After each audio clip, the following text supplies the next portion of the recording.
Muito boa tarde a todos. Para a nossa conferência de encerramento, o 11º Congresso Goiano de Direito Administrativo, gostaria de convidar para a presidência da mesa, fundador do IDAG, professor Nelson Lopes Figueiredo.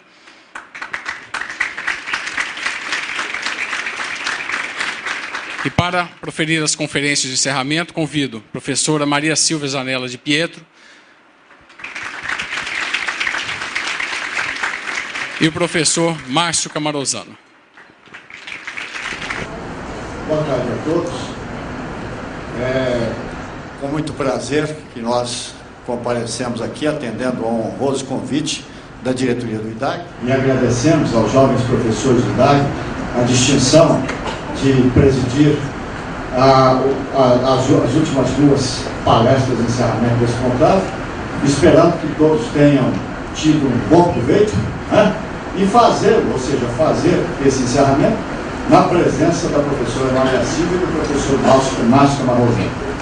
Tanto a professora Maria Silvia como o professor Márcio Camarosano são mais do que conhecidos de todos, e a professora Maria Silvia, cujos trabalhos orientaram, acalentaram doutrinariamente as minhas aulas de direito administrativo e que sempre compareceu aos nossos conclaves, sempre pontificou, dignificando e agradecendo os nossos encontros. Então, nós damos as boas-vindas aos professores e, dando prosseguimento, inclusive, a entrevista adiantada da hora, vamos ler, embora sejam notoriamente conhecidos aqui, os currículos dos professores, destacando aqui os principais pontos do extensíssimo currículo da professora Maria Silvia em primeiro lugar. A professora Maria Silvia Zanella de Pietro é professora titular de Direito Administrativo da Faculdade de Direito da USP, doutora em Direito de Estado pela USP, ex-procuradora do Estado de São Paulo, autora, entre outras obras, do livro Direito Administrativo, Atas 2012, 25ª edição, que é um livro emblemático do nosso direito administrativo. Então, com muito prazer, passo a palavra à professora Maria Silvia. É sempre um prazer estar aqui em Goiânia, já tenho estado realmente em congressos anteriores e também, acho que eu comecei a frequentar aqui os congressos ainda na época em que o professor Nelson era o presidente do Instituto. Agradeço as suas amáveis palavras e vamos desde logo entrar no nosso tema, que é o da aplicação dos princípios do processo judicial nos processos administrativos.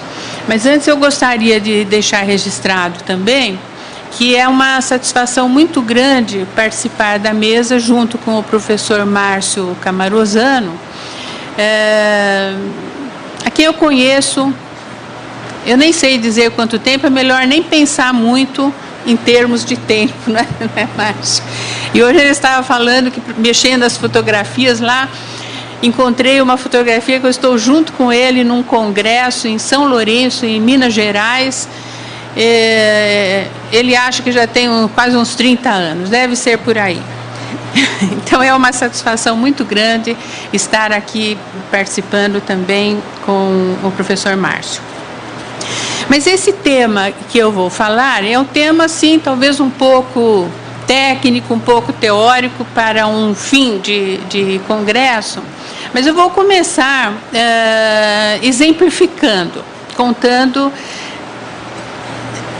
alguma coisa hipotética, mas que na realidade pode não ser tão hipotética assim, porque é uma coisa que acontece no dia a dia.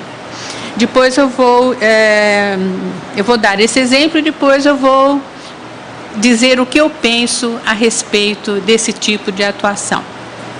O primeiro exemplo, suponho que uma agência como a Anatel, por exemplo, aplique uma multa a uma empresa, a TIM, a Vivo, a Claro, a Oi, qualquer empresa de telecomunicações. A empresa recebe a multa e entra com um recurso.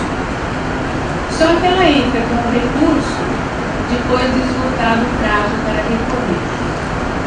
O que faz a Anatel? A Anatel dá graças a Deus e diz que o recurso não pode ser apreciado porque foi apresentado fora do prazo. Quando chega na segunda instância, em instância administrativa, a empresa requer a juntada de novas provas, de de novas alegações e vem a Anatel e diz que ocorreu uma preclusão, que na segunda instância não é possível trazer fatos novos, nem provas novas, nem alegações novas, adotando o princípio próprio do processo judicial. Depois da decisão final, vem a empresa e alega que houve uma ilegalidade na decisão e pede que a agência reveja aquela decisão. E a agência diz que não pode rever porque ocorreu a coisa julgada administrativa e que, pelo fato de não haver mais recursos cabíveis. Isso está certo ou errado? Na minha maneira de ver, está tudo errado. Embora seja um procedimento muito comum dentro da administração pública, não só das agências reguladoras, mas no CAD, nos tribunais de contas. Quer dizer, o que se quer fazer é aplicar princípios próprios do processo judicial no processo administrativo, fazendo prevalecer a norma processual em detrimento do direito material. Mas nós vamos voltar a isso. Por que eu acho que está errado? Um outro exemplo. Uma comissão de licitação está sendo aberta uma licitação, foi publicado um edital, e vem um dos licitantes, impugna o edital, mas impugna também fora do prazo. Vem a comissão de licitação e diz que não pode apreciar o recurso porque ele foi apresentado fora do prazo. Bom, aparentemente, a comissão de licitação está certa, porque a lei fixou um prazo. Só que, mais uma vez, nós temos a administração pública fazendo prevalecer uma norma processual sobre o direito material. Porque o que acontece se houver realmente aquela ilegalidade? Pode ser que o procedimento da licitação continue, quando chega lá no fim a empresa consegue uma decisão judicial que anula todo o procedimento. Ou vem o Tribunal de Contas e diz que aquele procedimento é ilegal e tem que começar tudo de novo. Então vocês vejam que aí já tem um ponto fundamental que eu acho que no direito administrativo não pode prevalecer a lei processual, não pode prevalecer a forma sobre o direito material. Vocês podem dizer, bom, nós vamos descumprir a lei que estabelece os prazos. Nós podemos dizer o seguinte, mas de qualquer forma a administração está desobedecendo a lei, ela está, para obedecer a uma lei processual, ela está deixando prevalecer um ato legal. O que é preferível? Garantir o cumprimento do direito material ou garantir o cumprimento de uma norma processual? Por que existe essa tendência no direito administrativo de trazer para o processo administrativo pura e simplesmente princípios que são próprios do processo judicial? Eu diria que há uma razão histórica pelas origens do direito administrativo. Vocês sabem que o nosso direito administrativo ele se inspirou fundamentalmente no direito francês. Depois recebeu outras influências, direito italiano, direito alemão, mas todos do mesmo sistema europeu continental, e em algum momento se inspirou no sistema da common law.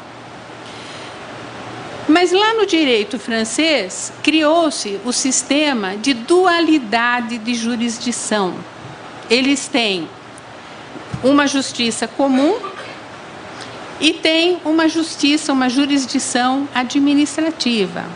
E nas duas jurisdições existe um processo judicial, em que se fala em prescrição, em que se fala em coisa julgada, porque a decisão proferida na jurisdição administrativa, que é um processo administrativo contencioso, faz coisa julgada da mesma forma que a decisão proferida pela justiça comum. São duas justiças paralelas, cada uma com o seu órgão de cúpula.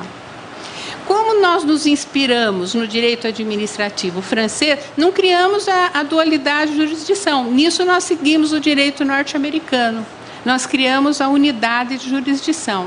Aqui a última palavra é sempre do Poder Judiciário.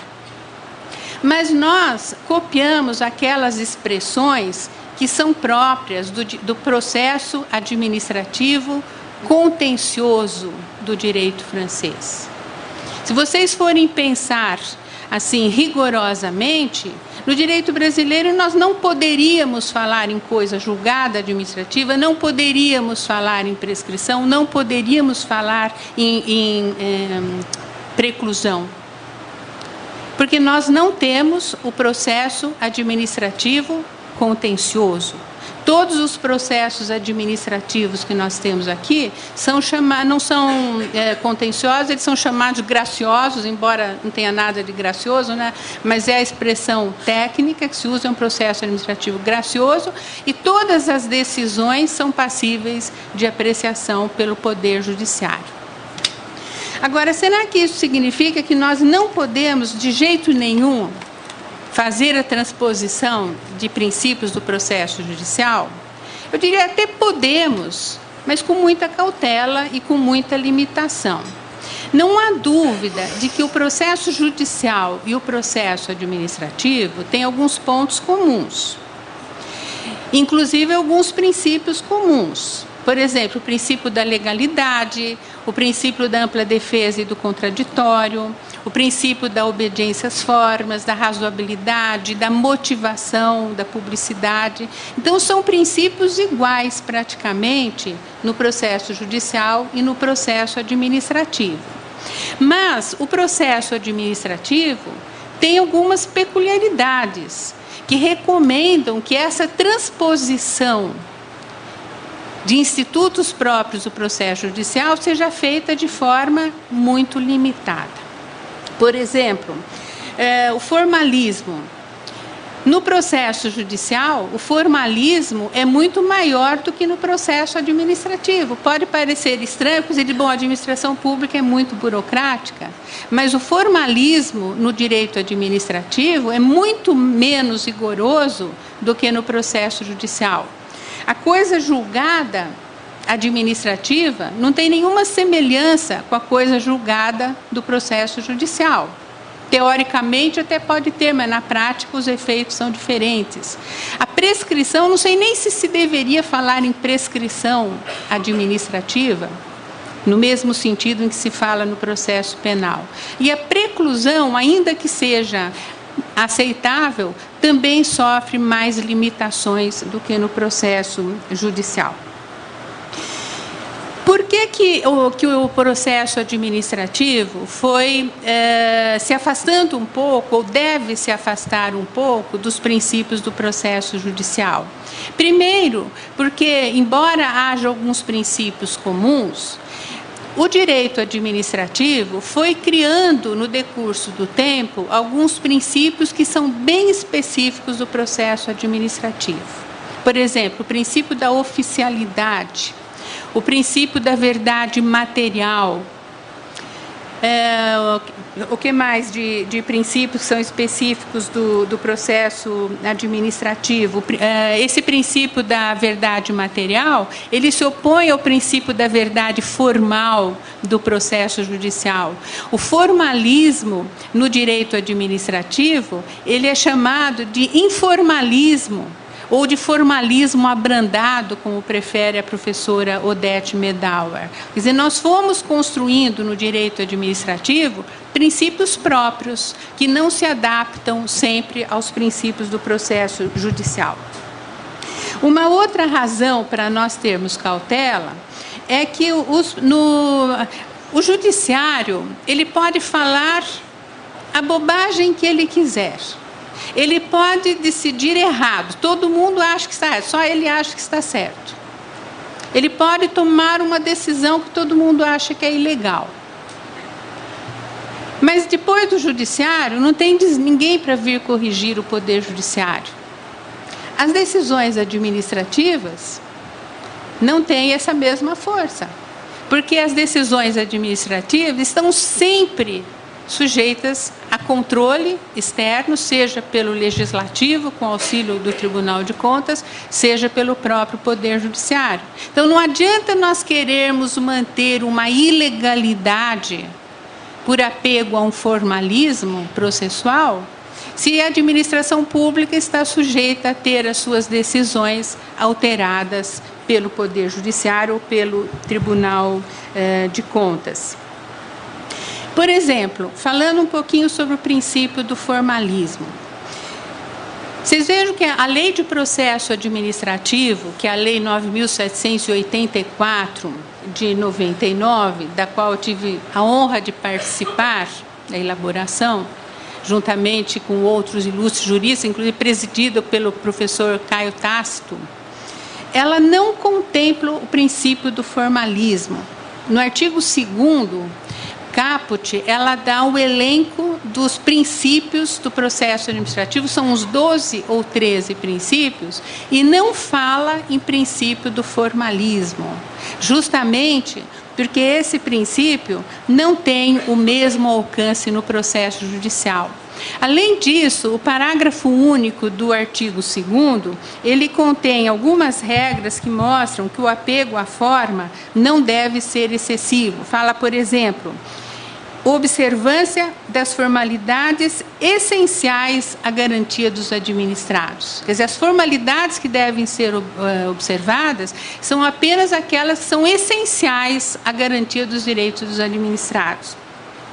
Depois fala, adoção de formas simples, suficientes para propiciar adequado grau de certeza, segurança e respeito aos direitos dos administrados. Depois ainda tem um outro artigo, o artigo 22, que também reforça esse entendimento, quando diz: os atos do processo administrativo não dependem de forma determinada, senão quando a lei expressamente a exigir. Então, é por isso e por outros dispositivos da lei que o formalismo que existe no processo judicial não existe no processo administrativo com a mesma extensão. É um formalismo moderado. Eu prefiro falar até em informalismo, é a expressão que eu uso no meu livro.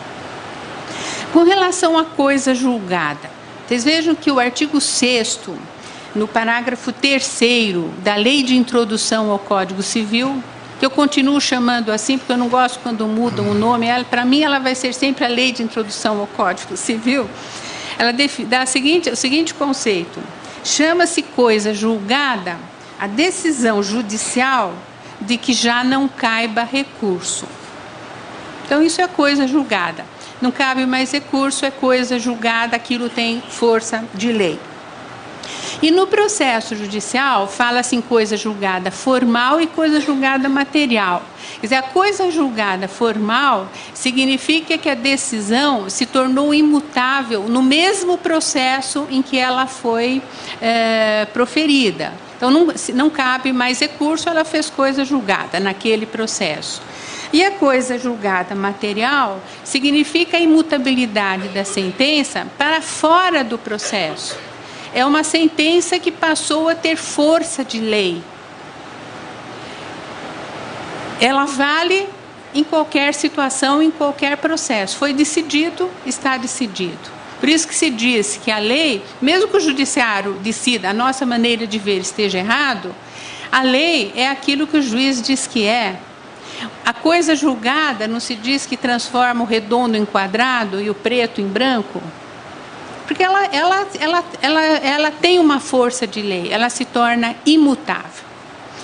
No direito administrativo, nós podemos falar em coisa julgada formal, porque a decisão, e é nesse sentido que se fala mais comumente em coisa julgada administrativa, porque pode ser que a decisão tenha se tornado irretratável para a administração pública, porque não cabe mais recurso na via administrativa. Mas não existe a coisa julgada material. Não há possibilidade da decisão proferida na esfera administrativa ter força de lei ou se tornar imutável em qualquer situação. Ela é sempre passível de apreciação pelo Poder Judiciário. Ela pode ser invalidada. Então, em que sentido nós podemos falar em coisa julgada administrativa? Quer dizer que a expressão é inadequada, mas ela está consagrada aqui no direito brasileiro, então a gente usa, mas só que nós precisamos saber em que sentido ela pode ser usada.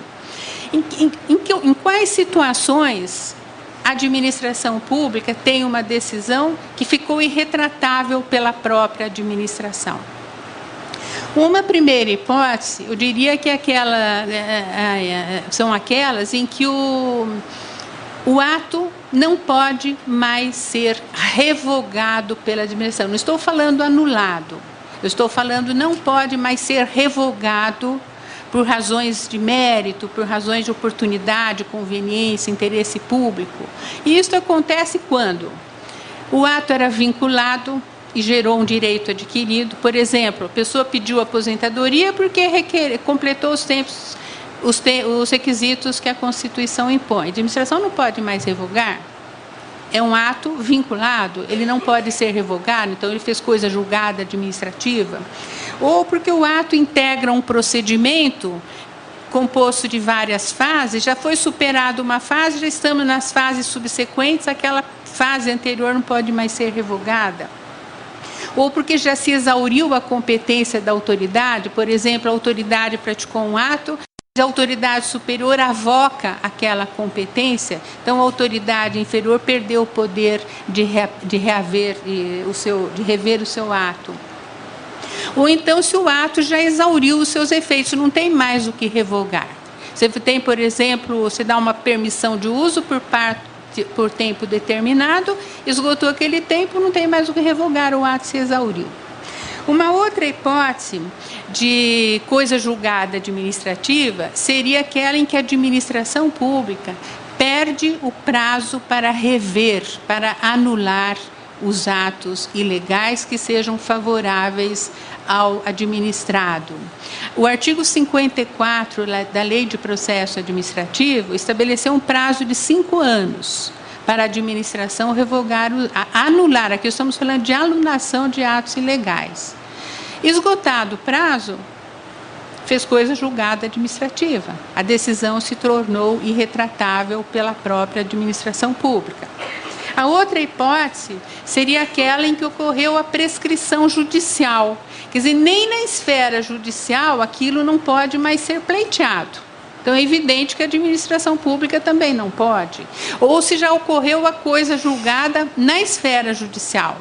Como é que a administração pública vai poder decidir diferente daquilo que o judiciário já decidiu com força de coisa julgada? E existe a hipótese mais comum em que é referida a coisa julgada administrativa, que seria aquela de exaustão da via administrativa, porque não cabe mais recurso. E aqui é que eu acho que a gente tem que aceitar também com cautela essa possibilidade, porque pode não caber mais recurso nenhum e ainda assim a administração poder rever o ato ex officio se ela reconhecer a ilegalidade. É um poder da administração pública pelo fato dela estar vinculada ao princípio da legalidade. Ela tem o poder, dever de obedecer à lei. Então, não cabe mais recurso nenhum. Eventualmente, o interessado entra lá com uma petição, a administração pode dizer essa petição é inaceitável, mas ela tem, na minha maneira de ver, o poder, dever irrenunciável de rever o ato se ela reconhecer que ele é ilegal. Com relação à preclusão, vocês sabem que a preclusão, que é muito comum também no processo judicial, significa a perda de uma faculdade ou de um direito processual, porque a pessoa deixou passar a oportunidade. Ela deveria praticar aquele ato, exercer aquele ônus num determinado momento, ela perdeu a oportunidade, ocorreu a preclusão. E normalmente se fala em 3 tipos de preclusão: a preclusão temporal, que é pelo esgotamento do prazo, a preclusão lógica, quando resulta de uma incompatibilidade de uma determinada conduta com uma outra já exaurida. Por exemplo, a administração já decidiu que a pessoa é inocente, ela não pode vir depois e aplicar uma penalidade. E a preclusão consumativa, quando a prerrogativa já foi exercida. A administração já exerceu a prerrogativa ou o particular já exerceu aquela prerrogativa, ocorreu a preclusão. No direito administrativo, é possível a preclusão nessas 3 hipóteses, mas eu repito, mais uma vez, com muita cautela. Por exemplo, mas antes de falar do exemplo, deixa eu falar por que essa preclusão deve ser aceita com cautela. Primeiro, pelo princípio da verdade material. A administração pública tem o poder, dever de buscar a verdade material. Somente nos processos sancionatórios, ela tem o poder, dever de investigar. Ela não pode se conformar com uma verdade apenas formal. Outro é o princípio da oficialidade, que autoriza a administração a instaurar processo, a adotar todas as medidas necessárias para a instrução do processo, a rever o processo independentemente de provocação. Esse é o princípio da oficialidade que está presente em todas as fases do processo administrativo. E também o princípio da indisponibilidade do interesse público. Quer dizer, se a administração pública tem que atender ao interesse público, ela não pode renunciar aos seus poderes, ela não pode abusar do formalismo. No Estatuto, vocês vejam que aqui na Lei de Processo Administrativo, o artigo 2º, entre os vários critérios que coloca lá que devem ser observados, ele diz o seguinte: atendimento a fins de interesse geral, vedada a renúncia total ou parcial de poderes e competências, salvo autorizado em lei. Então, a administração confere à administração o poder de impulsionar o processo, em benefício do interesse público, em benefício da legalidade. A autoridade administrativa não pode renunciar a esse poder. Agora vamos ver, por exemplo, a preclusão quando ocorra a inércia do interessado. A administração pública intima o interessado para que ele pratique um determinado ato e o interessado fica inerte, ele não atende à intimação. No processo judicial, o que ocorre? Nós dizemos que ocorre a revelia. Presume-se verdadeiros os fatos alegados contra a pessoa. Ela foi intimada para adotar determinada providência, ela se omitiu. No processo judicial ocorre a revelia. No direito administrativo não ocorre a revelia, porque a administração pública tem o dever de suprir a omissão do interessado. E isso está expresso na Lei de Processo Administrativo. Diz assim: o desatendimento da intimação não importa o reconhecimento da verdade dos fatos, nem a renúncia a direito pelo administrado. Então, vocês vejam que no processo administrativo é muito maior o ônus da administração pública do que do próprio administrado. Quanto à instrução do processo, vocês vão dizer, bom, o particular, o administrado, ele tem o direito de instruir o processo, e realmente ele tem o direito e o poder. A administração não pode negar a ele esse direito de instruir o processo. Mas se ele se omitir, a administração tem que suprir também a omissão. Porque se o particular tem o direito, a administração pública tem o ônus. Porque ela tem que buscar a verdade material. Ela tem que descobrir qual é a verdade dos fatos, qual a norma a ser aplicada. Então, vocês vejam, o particular, no processo administrativo, ele pode apresentar alegações a qualquer momento antes da decisão final. Ele pode juntar provas a qualquer momento antes da decisão final. E ele pode juntar provas e fatos novos na fase recursal. Vocês vejam como é diferente do processo judicial? No processo judicial, o que nós temos? com relação à contestação, nós temos aquele princípio da eventualidade que eu nunca vou esquecer, porque quando eu prestei concurso para procurador do Estado, caiu uma dissertação com vários itens para desenvolver, e um dos itens era o princípio da eventualidade. E muita gente não sabia. Eu tive a sorte de ter estudado pelo livro do Moacir Amaral Santos, e ele falava lá do princípio da eventualidade, dizia assim, que na contestação devem ser feitas todas as alegações, quanto às preliminares, quanto ao mérito, para o evento, ad eventum, de uma não sendo acolhida, as outras serem apreciadas. Então, esse é o princípio da eventualidade que se aplica no processo judicial, mas não se aplica no processo administrativo. Se você quiser, num recurso judicial, trazer novos argumentos, novas provas, na fase de recurso, o tribunal vai dizer não pode, já está precluso o seu poder. Na esfera administrativa, existe essa faculdade do interessado, esse direito do interessado de trazer alegações novas, de trazer fatos novos em qualquer instância do processo. E a administração pública não pode dizer que está precluso o direito. Existe na lei de processo administrativo uma hipótese de preclusão, mas que a doutrina tem interpretado de forma abrandada, que diz assim, quando dados, atuações ou documentos solicitados ao interessado forem necessários à apreciação de pedido formulado, o não atendimento no prazo fixado pela administração para a respectiva apresentação importará arquivamento do processo. O que a doutrina tem entendido com relação a esse dispositivo é que, se for assunto de interesse do particular, a administração pode arquivar o processo. Mas, se for algum assunto de interesse público, não pode ser arquivado o processo e a administração tem o ônus de sair atrás. Com relação ainda à preclusão, eu diria que o princípio da defesa e do contraditório e também o princípio da motivação, no processo administrativo, se harmonizam mal com o instituto da preclusão.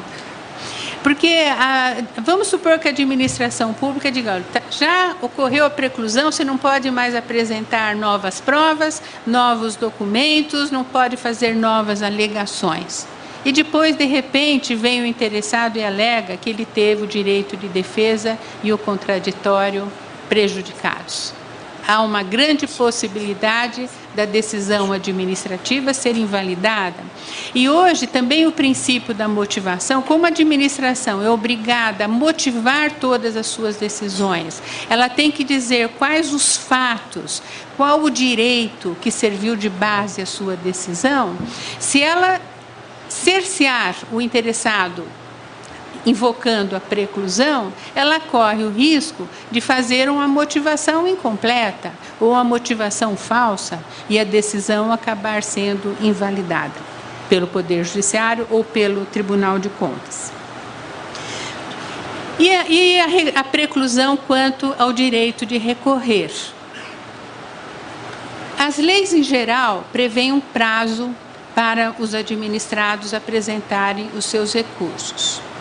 A doutrina aqui no direito brasileiro, desde longa data, entende que esse prazo para recorrer é estabelecido em favor da administração pública.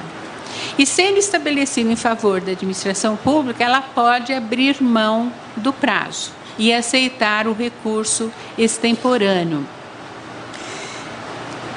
Mas tem um artigo aqui, esse entendimento da doutrina, ele de certa forma foi acolhido pela lei do processo administrativo, porque o artigo 63 prevê duas hipóteses de que o recurso não será conhecido.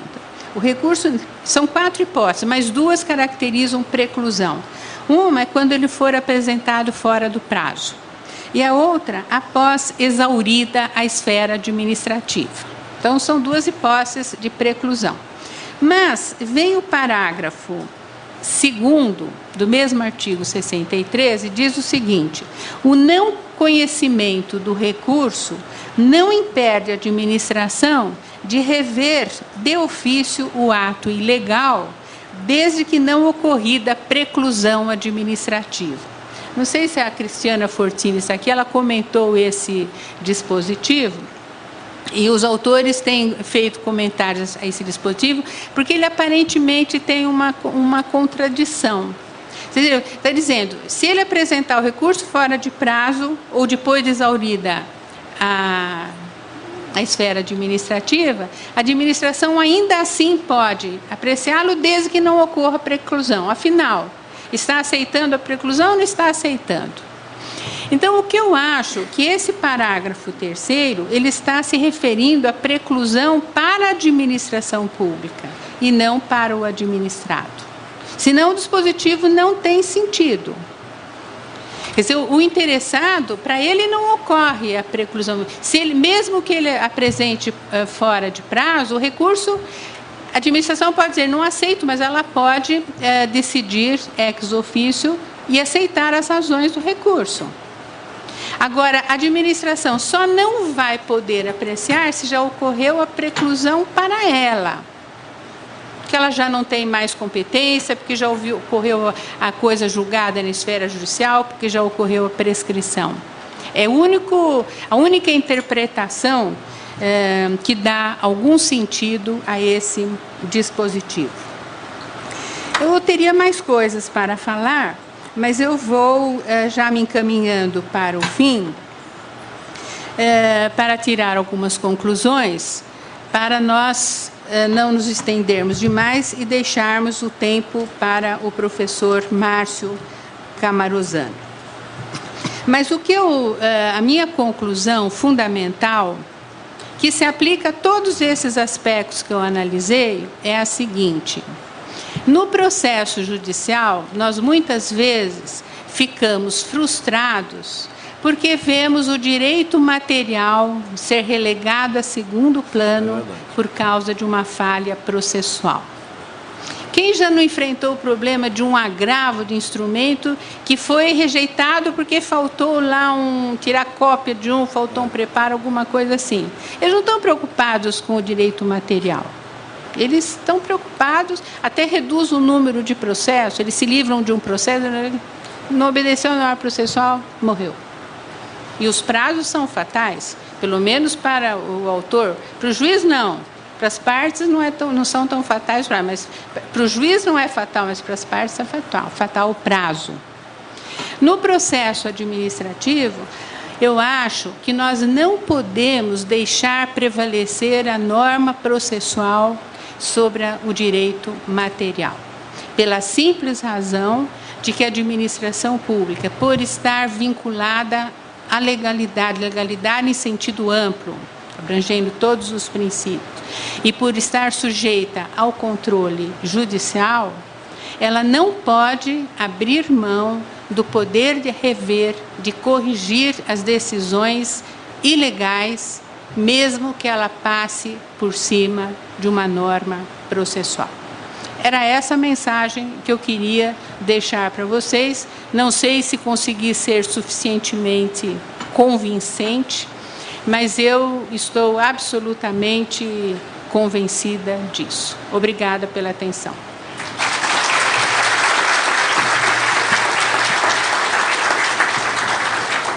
Professora, a senhora foi absolutamente clara e convincente numa questão controversa e trouxe luzes a uma questão da maior importância para o direito administrativo, que é o avanço da processualidade administrativa, mas não no sentido de engessar, estabelecer rigidez no processo administrativo, fazendo com que os princípios da finalidade dos atos públicos, princípios do interesse público prevaleçam sobre as formas processuais. E não, como ocorre muitas vezes no judiciário, a senhora comentou, da política do Titanic, ou seja, chega lá nos tribunais superiores, falta uma certidãozinha de não sei o quê, vamos jogar ao mar, está afundando, está sobrecarregado, então atirar ao mar tudo aquilo que pareça um pouquinho desconforme. Então, meus parabéns, professora, uns agradecimentos em nome do IDAG, em nome de todos os participantes, por mais essa brilhante palestra, e faço a entrega à senhora do certificado de comparecimento e de presença nesse congresso.